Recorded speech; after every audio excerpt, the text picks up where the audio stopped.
Hello, welcome back to our series on how to save time and money, or both, when you're planning your first trip overseas. Today's topic is getting to know your destination before you go. Yes, before you go.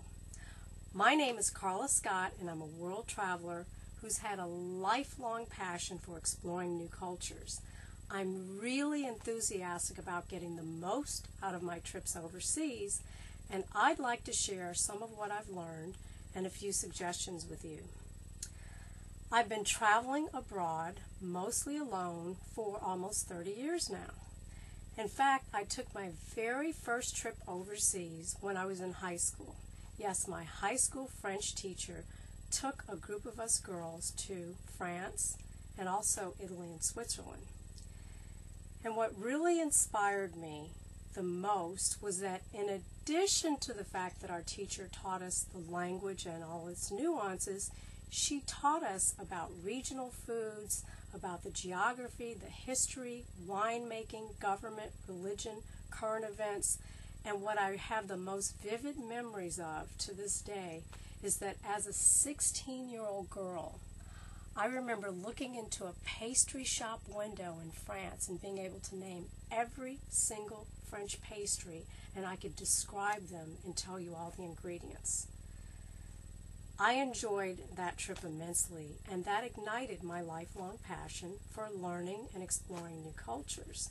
And it also taught me that the best way for me to enjoy a trip overseas is about getting to know my destination before I go. It's my opinion.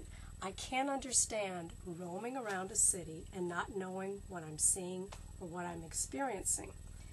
It's also extremely important that before you go, you learn some of the unwritten rules, why they behave the way they behave, so that you can behave appropriately and so that you can avoid inappropriate behavior and avoid all those taboo subjects. Good idea, right? Okay, so first we're going to talk a little bit about some suggestions for how you can get to know your destination culture before you go if you're going to spend a short amount of time there. You know, maybe 1 or 2 days from a cruise ship, or maybe you're going to stay a week or 10 days or so. So, of course, there are a wide array of travel guides available. They're very well written, they're very comprehensive, and they've been written about every place on the planet. Some of the more popular ones are the Fedor's guides, the Frommer's guides, the Eyewitness guides, the whole Lonely Planet series, the Let's Go series, the Top 10 series. I'm sure you've heard about some of them. And there are a host of others that are written by experts who not only have traveled to those destinations, but many of them have lived there as well, certainly for extended periods of time. I recommend them all. What I don't recommend is that you cart around these enormous volumes like this Fedor's Guide to the Caribbean, see how thick it is, and this Frommer's Guide to Southeast Asia. These are huge, and with all the weight restrictions these days on airlines, and to make it easier for you as you're touring around a city, what I recommend is that you minimize the weight that you carry around. And how do you do that? Well, you can either buy the book yourself and literally cut out the pages, the excerpts from the sections that you will find helpful, and the maps as well. Or you can do what I do, is you can go to the library and you can rent books on all of your destinations. I'm going to be taking a 4-country cruise that includes Israel, Greece, and Turkey, and Italy soon. And I rented these books on Sicily. And I ended up, from these 3 books, going to my local photocopier store, and I photocopied a total of 43 pages, including some maps, which means I have 86 pages of compact travel guides for the low price of $4.30. Yes. So it'll be really easy for me to take along my travel guides, and I don't have to worry about all that excess weight. Now, for you Kindle fans, Of course, you can take electronic books. They're extremely convenient, and you can do your reading of your novels, particularly while you're on the airplane, on your cruise ship, in your hotel room, or wherever else you feel that it's safe to have an electronic device, and convenient as well. But of course, electronic books do not replace hard copy guides that you can conveniently carry around the city. Another suggestion that I have is that you watch films and that you read novels that are set in your destination cultures. Before I went to China, I read The Good Earth by Pearl Book. Before I went to India, I read A Fine Balance. And before I went to Vietnam, I read The Quiet American. On films, before I went to Russia, for the first time ever, I watched Dr. Zhivago and Reds. Both films did a great job of bringing to life one of the most interesting periods in modern Russian history. I love them both. And before I went to India, I rented a couple of films. One was Monsoon Wedding, and another is Veer Zara. Those are both now two of my favorite films that I recommend even if you're not going to be visiting India anytime soon.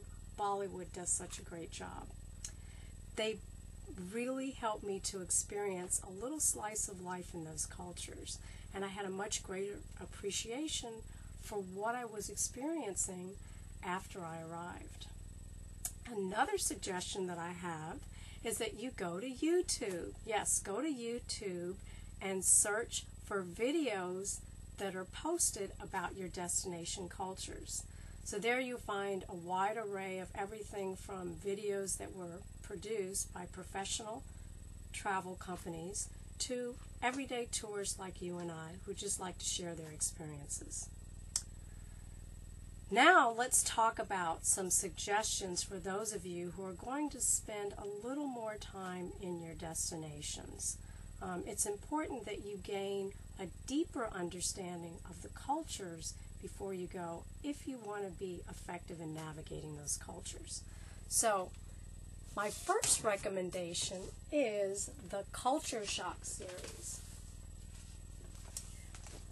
Here I have Culture Shock Spain, Egypt, I have the city of Beijing, I have France, I have Japan, I even have Culture Shock, a successful living abroad guide, which is a parent's guide for those of you who have kids that you're taking.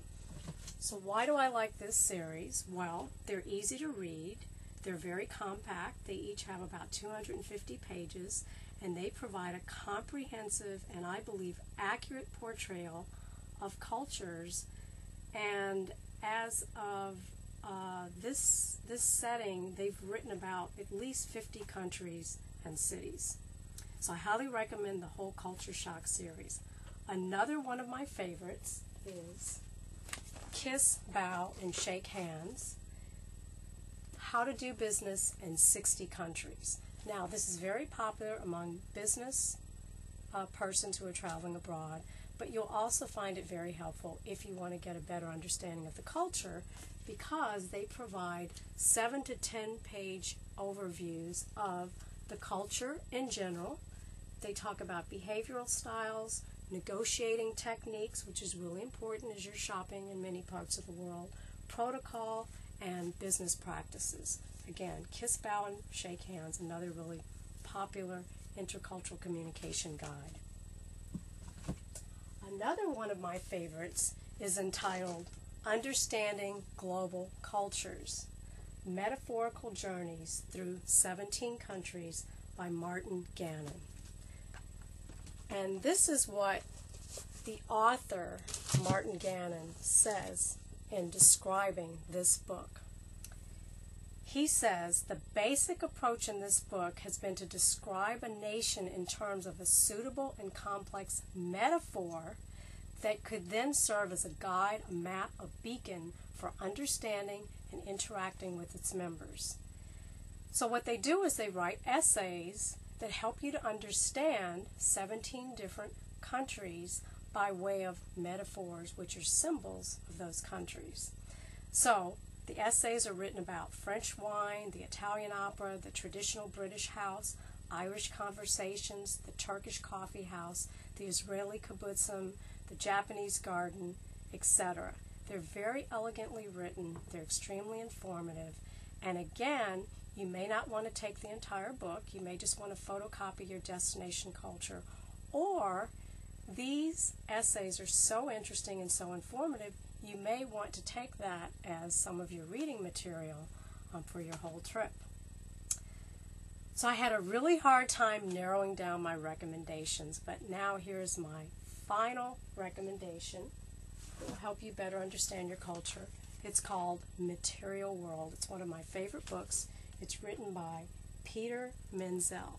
And let me tell you about the concept. Back in 1994, Peter Menzel took an entire crew to more than 40 countries, and his goal was to answer the question, or to help us understand, what is life like for the average family in this country. And again, he visited countries in all continents. And the first thing that he asked this average family to do, and by the way, he had the help of local experts in identifying who represented an average family, is he removed all of their possessions, he placed them in front of their home, and he photographed the family with their possessions. Here you can see an American family on their front lawn with their possessions, and a family from Bhutan. Can you see that? Okay. Now, one of the things that I find most interesting is that he spent about a week living with these families, or living very close to them, and then observing their day-to-day life and activities, and of course photographing them, and he shares the photos here. But he also asked a series of 65 different questions of the family members, and one of my favorite questions is, what is your most valued possession? What is your most valued possession? And another of my favorite questions is, what do you hope for your future? And because I'm going to Israel soon, I decided to take a look at the Israeli family. But what I did first was, I looked at the American family, and their answer to the question, what is your most prized possession, was the mother said, my Bible, and the father said, my Bible. And their answer to the question about what would you hope for your future is, they'd like a new carpet and a camping trailer. The Israeli family, on the other hand, tells us, when we ask them what is your most valued possession, they said nothing except the children. That really moved me. And that came from both the mother and the father. And their wishes for the future, their response was to have one. And if so, then a VCR, a camera, and more income. And it always makes a nice gift book. So, all of my experiences have taught me that the best way to enjoy a trip overseas is to get to know your culture before you go. If you have more questions, you can contact me, Karla Scott, at my website, globalwaysusa.com. Enjoy!